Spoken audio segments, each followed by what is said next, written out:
दर्शकों, आप सभी ने रामायण देखी या सुनी होगी, लेकिन कभी पढ़ी नहीं होगी।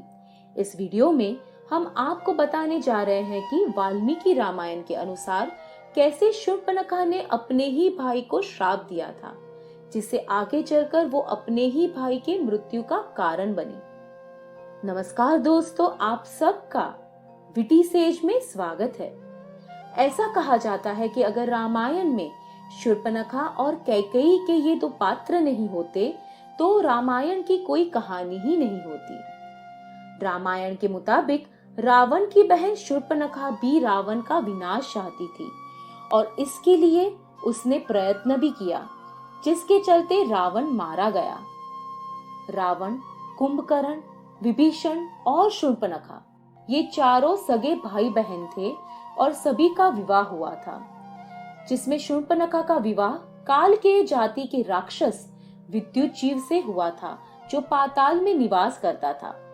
रावण विश्रवा ऋषि के पुत्र थे, लेकिन उन्होंने अपने ब्राह्मण पिता का नहीं बल्कि अपनी माता कैकसी के राक्षस गुणों का आश्रय लिया था।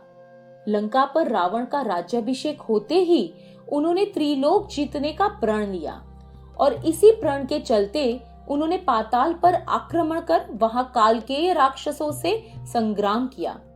इस युद्ध के दौरान उनका सामना शूर्पणखा के पति विद्युतजीव से हुआ, जो कि पाताल में कालकेय नामक राजा का सेनापति था। इस युद्ध में रावण ने विद्युतजीव को परास्त कर उनका वध किया और पाताल विजय कर वो लंका आ पहुंचे। अपने पति की मृत्यु की खबर सुनकर शूर्पणखा भी वहां आ पहुंची और रावण से विलाप करने लगी।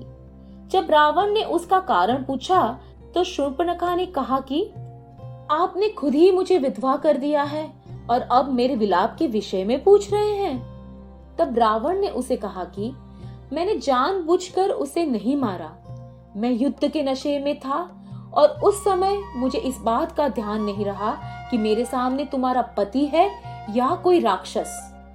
ये सुनकर शूर्पणखा ने रावण को मन ही मन श्राप दिया कि मेरे कारण ही तुम्हारा सर्वनाश होगा।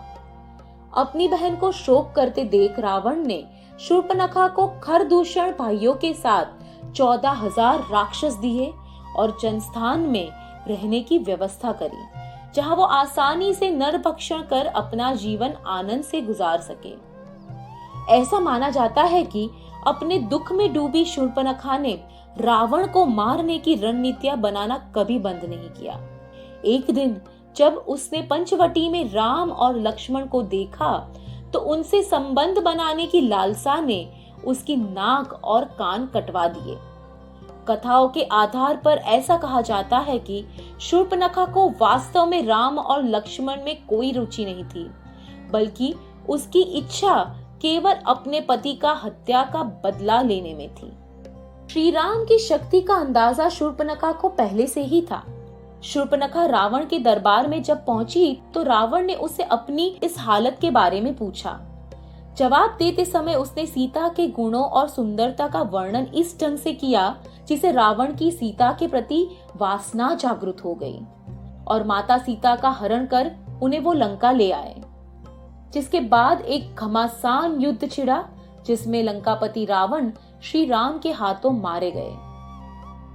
तो दोस्तों, ये थी शूर्पणखा और रावण से जुड़ी एक अनसुनी कहानी। तो कैसी लगी आपको ये वीडियो, हमें कमेंट सेक्शन में जरूर बताएं और ऐसे ही माइथोलॉजी से जुड़े वीडियो देखने के लिए हमारी चैनल विटी सेज को जरूर सब्सक्राइब करें। धन्यवाद।